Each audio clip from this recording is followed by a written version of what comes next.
Fitzy, wanna go play some kickball? Not really. Last time we played kickball, I got a bloody nose. Ooh, did Susan hit you in the nose with a kickball? No, I was running to first base, tripped over my shoelaces, and face planted into the dirt. Well, hey, let's go play anyway. Hey, do you guys think we should invite the new kid to play with us? Are you talking about the new kid over there that came to the school yesterday?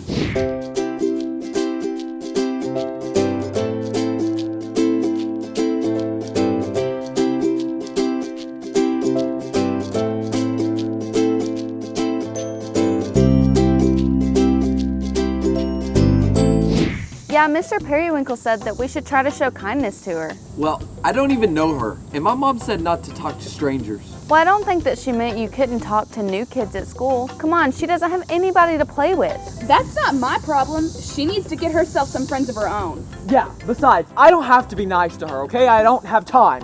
I have to go blow up a bunch of balloons so I can give them to my neighbor so he can tie them to his house and fly up into the sky and get to Paradise Falls. Fitzy, that's the plot line from the movie Up. And plus, if you want to help your neighbor, you have to start with the new kid. What? The new kid ain't his neighbor. Jesus said that our neighbor is anyone who's in need. And this new kid really needs friends. We should go be nice to her. But I'm scared.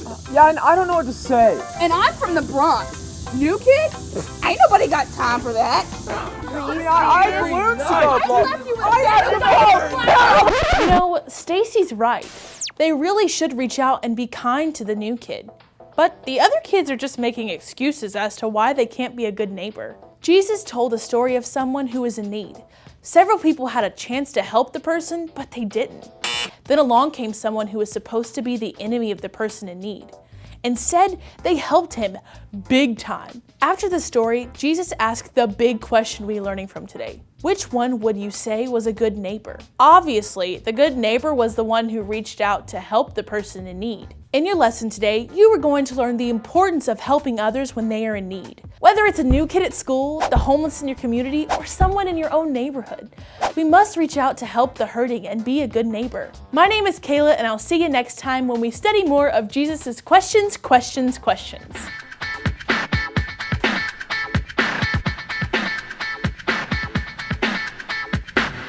Hello, boys and girls. Welcome back to the Bible Story Corner. I'm the Bible Story Lady with my Bible. So today we're going to read a Bible story that is found in the book of Luke, chapter 10. Now, this story Jesus told about a man who was traveling from a faraway city. He suddenly got attacked by a group of thieves. Let's see what happens. The thieves took everything he had, and then they beat him up and left him lying half dead by the side of the road. As he lay there in pain and misery, he heard footsteps. Oh, someone is coming, he thought. I hope it's someone who will help me. I hope it isn't one of the same men who beat me up, coming back to find out if I'm dead. He waited and listened for what seemed like hours, but the person did not come over and help him. It happened to be a priest who came by. But when he saw the man lying beside the road, he decided to take a different road because he was in a hurry and didn't want to be bothered. The poor man was certainly glad that it wasn't one of the robbers, but he surely wished somebody would come along to help him. After a little while, he heard footsteps again. He wanted to call out and get the attention of the person passing by, but he was in so much pain, so all he could do was moan. Maybe this person will see me and help me, he thought anxiously. This time, the man who passed by was a Levite, a well-known teacher in the temple. Surely he would want to help the poor man. But when he saw the man lying on the side of the road, he looked down, then turned his head, then continued on, completely ignoring the poor hurting man. It wasn't long until the man heard another set of footsteps. The man who was traveling down the road this time was a Samaritan, a stranger from the country of Samaria. Nobody even liked people from Samaria. It wasn't very likely that this Samaritan would want to help. But as he passed by, he felt compassion for the man and wanted to help. He got off his donkey and bent down next to the man to get a closer look at the wounds. Gently, he wrapped bandages around the sores and carefully put the man on his donkey and took him to the nearest hotel. He even paid the hotel manager to allow the man to stay there until he got well. Wow, I like that story a lot. I think it's time for a power verse.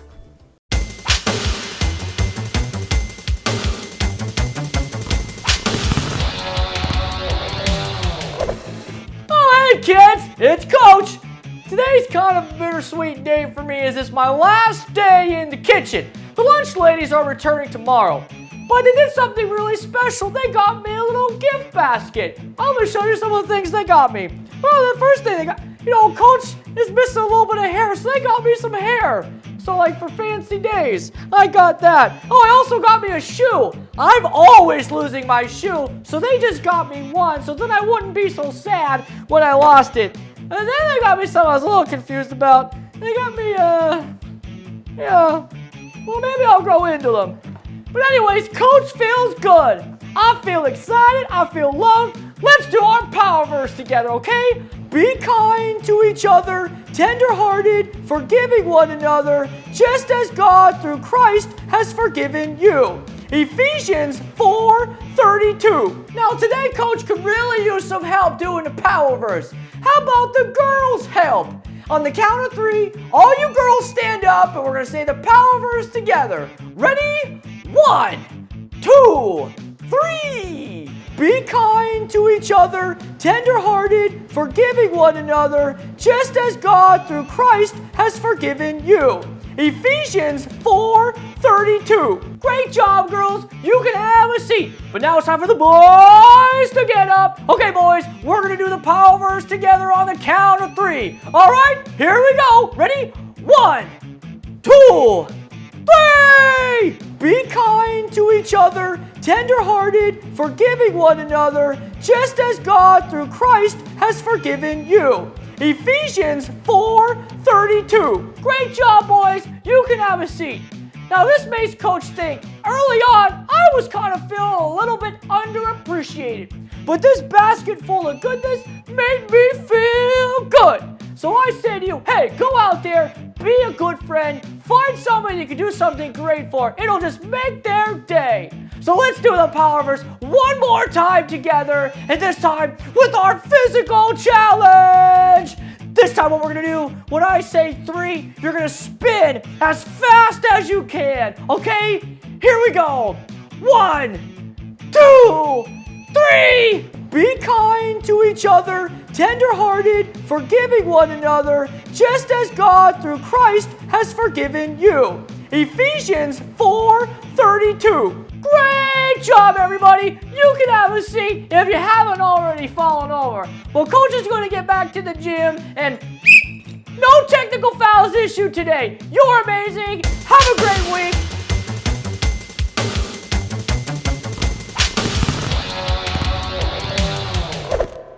So, did you notice that the ones who were supposed to help, like the priest and the Levite, did not help? And the Samaritan, who is supposed to be the guy's enemy, was the one who actually stopped and helped this guy? So Jesus said that the Samaritan was the true neighbor. And you're going to learn all about how to be a good neighbor, just like the Good Samaritan. All right, kids. So obviously that's all about like neighbors and, helping others and, Whoa! Oh boy. Here we go again. What is it this time, Inquisitor? No one questions the Inquisitor! Don't you know this by now? The time is nigh! The time is what? Nigh. The time is nigh. See? Look, even my watch says it. It says 9:15. No matter. Now, it is time to breathe deep the cool air of the Inquisitor's questions of... inquisitiveness! Let's get this over with. Indeed. Question time. What came first, the chicken or the egg? What came second, the bacon or the pig? What came third, the corn dog or the mini corn dog? Did you not eat breakfast this morning or something?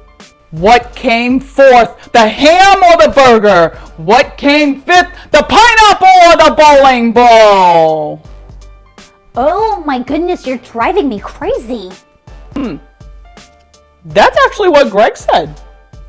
Who's Greg? My neighbor. Well, he was my neighbor.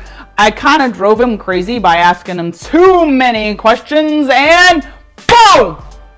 Greg exploded. You made your neighbor explode? No, not really. Greg was a piñata. Here, have some. He was delicious. Okay, wait. Your neighbor was a piñata? Well, that is the only kind of neighbor I can get. That house next to me stays empty all the time. And I think because I asked too many questions, so nobody wants to move in. So, I bought a piñata and I named him Greg. But I think I was asking way too many questions because then he exploded. But that is actually a very normal day for me though. Yeah, I don't think there is a normal thing about you. And besides, that is not how a neighbor is supposed to act. In fact, Jesus is actually asking a question today about neighbors. And his question is, which would you say was a neighbor? That's pretty easy, you know. Greg was my neighbor. He lived next to me. He exploded. And now he's not my neighbor anymore. So a neighbor is just somebody who lives next to you in your house. Well, that's one way of putting it. But what Jesus meant was that everyone is a neighbor. I'm a neighbor. You're a neighbor. All of these kids are neighbors. So you see, that's what we're learning about today. We're learning about how to be a good neighbor. Let me guess. Rule number 1, don't blow them up. Okay, that works. But what I was going to say was that a good neighbor has compassion. That means that you care about other people more than yourself. And you know, a good neighbor takes action. Ha! That kind of action right there? No, what I mean is that if you see a person in need, then they take action to help that person. You have astounded me, oh Captain Astounder. I shall return whenceforth and go bathe my brain in these brilliant bemusings. What does that mean? I'm gonna go off and think about it for a little bit. But before I go, I have one more question for you. Huzzah! Are snakes just lizards with no legs? Or did God make them by taking Play-Doh and doing this? Say what? No one questions the Inquisitor! Alright kids, we're all done, so I'm gonna send you over to your second period class for some more learning. Bye! Good morning, boys and girls, and welcome back to second period. And we're actually learning a lot about being a neighbor, right? So today in our Bible story, we talked about the Good Samaritan. So Jesus was actually telling the story to a group of people who did not understand that you had to love and show kindness to everyone, not just the same type of people, right? So Jesus talked about a Jewish man who was beaten and robbed. And there were other Jews, like the priest and the Levite, who actually just passed this guy up and didn't help him at all. But do you remember who did help him? Right, the Samaritan helped him. He stopped, helped the Jewish man. And do you know that the Jews were known for hating the Samaritans? So if the Samaritan decided not to help this guy and just pass him up, nobody would have blamed him. But obviously that's not what happened. So the Good Samaritan acted like a good neighbor and stopped and helped. And that's why Jesus asked this question, which would you say was a neighbor? Of course, the Good Samaritan acted like the good neighbor. So we can learn a lot by how the Good Samaritan responded to this man in need. So let's see what a good neighbor does. A good neighbor has compassion. Compassion is a feeling you get when you see someone in need.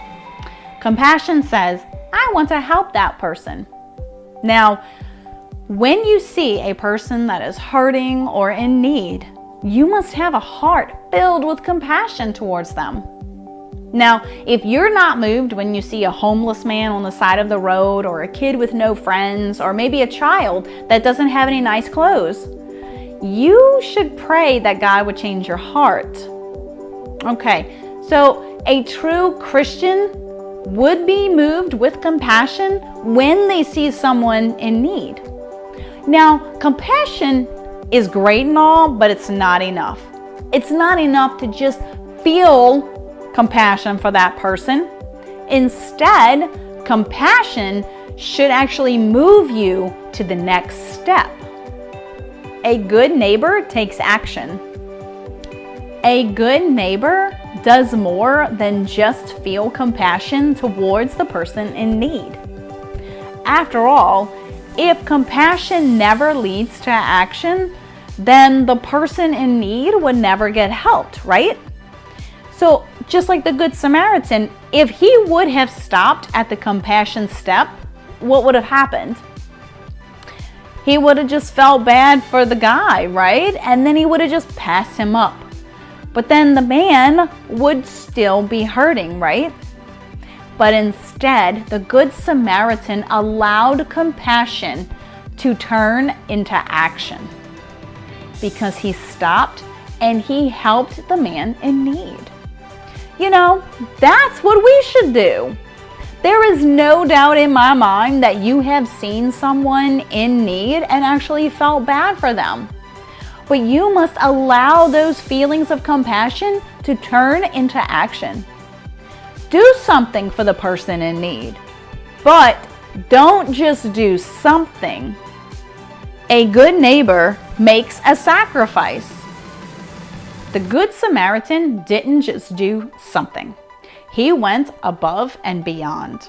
He bandaged the man's wounds, he put him up in a hotel, and he paid all his bills until he got better. Now, obviously, all of this together was a lot of money for this man, but he was willing to do whatever it took to help this man in need. You know, Jesus did the same for you and me. He sacrificed everything, including his life, to forgive us of our sins. We should follow his example and do whatever it takes to help those around us in need. Whether it's a new kid at school, or maybe it's your next door neighbor who doesn't have enough money for lunch, or maybe it's that homeless man on the side of the road. We must be willing to help whoever we see in need. Now, a good neighbor has compassion for the hurting, is moved to action, and is willing to sacrifice. Are you a good neighbor? Take it away, Skittles. What's up? What's up? What's up?